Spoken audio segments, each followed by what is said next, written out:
শাবনূরের সঙ্গে তুলনা প্রসঙ্গে পূজা চেরি বলেন, কিংবদন্তি কোনো আর্টিস্টের সঙ্গে যখন তুলনা দেন তখন অবশ্যই ভালো লাগে। তবে আমরা যারা নতুন এসেছি এবং কাজ করছি তারা আসলে নিজের পরিচয়ে নিজেদের পরিচিত করতে চাই। আমিও চাই সবাই যেন আমাকে আমার নামে চেনে। আর শাবনূর আপুর নাম তো ভালো লাগার নাম, ভালোবাসার নাম। তার ভক্ত সবাই আছে। আমি নিজেও ব্যক্তিগতভাবে তার অনেক বড় ভক্ত। তিনি ব্যক্তি হিসেবে অনেক ভালো একজন মানুষ, তাই তার সঙ্গে আসলে তুলনা করবেন না।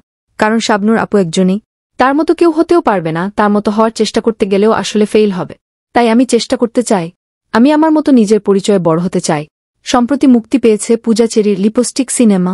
এ সিনেমায় নায়কের ভূমিকায় অভিনয় করেছেন আদর আজাদ। লিপস্টিক মুক্তির প্রথম দিন থেকেই হলে দর্শক টানতে বগুড়ার এক সিনেমা হল মালিক টিকিটের সঙ্গে বিরিয়ানির প্যাকেট দর্শকদের হাতে তুলে দেয়। ঘটনাটি প্রকাশ হলে দেশের অধিকাংশ মিডিয়ায় ঢালাও নিউজ কভার করে। এর ফলে বগুড়ার ওই সিনেমা হল এবং লিপস্টিক সিনেমা ভাইরাল হয়। এদিকে গত কয়েকদিন ধরেই লিপস্টিক সিনেমার টিম প্রমোশনের জন্য বিভিন্ন জেলার সিনেমা হল সিনেপ্লেক্স ঘুরে বেড়াচ্ছেন। দর্শকদের সঙ্গে করছেন কুশল বিনিময়। দর্শকরাও হুমড়ি খেয়ে পড়ছেন পূজা চেরি, আদর আজাদের সঙ্গে সেলফি তুলতে। গতকাল শুক্রবার ২৬ এপ্রিল লিপস্টিকের নায়ক নায়িকা সহ কয়েকজনের একটি টিম বগুড়ায় এসেছিলেন। তারা প্রথমে যান বগুড়া ধুনটের সেই ঝংকার সিনেমা হলে, যেখানে টিকিটের সঙ্গে দর্শকদের বিরিয়ানির প্যাকেট দেয়া হচ্ছে। পরে যান বগুড়ার মধুবন সিনেপ্লেক্সে, যেখানে শুক্রবার থেকেই স্ক্রিনিং শুরু হয়েছে। সিনেমার একদম শেষ মুহূর্তে অন্ধকারে সিনেপ্লেক্সে প্রবেশ করেন পূজাদর সহ তাদের টিম। দর্শকরা সিনেমা শেষে বের হওয়ার সময় সিনেমার নায়ক নায়িকাকে দেখে তাজ্জব বনে যান। তারা পূজাদরকে নিজেদের সঙ্গে ক্যামেরাবন্দি করতে ব্যস্ত হয়ে পড়েন। শাবনূরের সঙ্গে তুলনা প্রসঙ্গে পূজা চেরি বলেন, কিংবদন্তি কোনো আর্টিস্টের সঙ্গে যখন তুলনা দেন তখন অবশ্যই ভালো লাগে।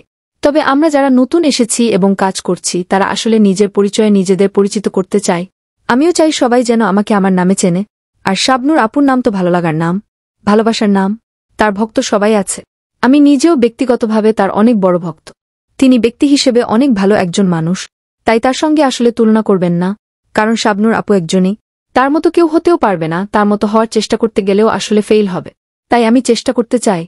আমি আমার মতো নিজের পরিচয়ে বড় হতে চাই। এতক্ষণ সাথে থাকার জন্য ধন্যবাদ। নতুন নতুন আপডেট খবর পেতে চ্যানেলটি সাবস্ক্রাইব করে পাশেই থাকবেন।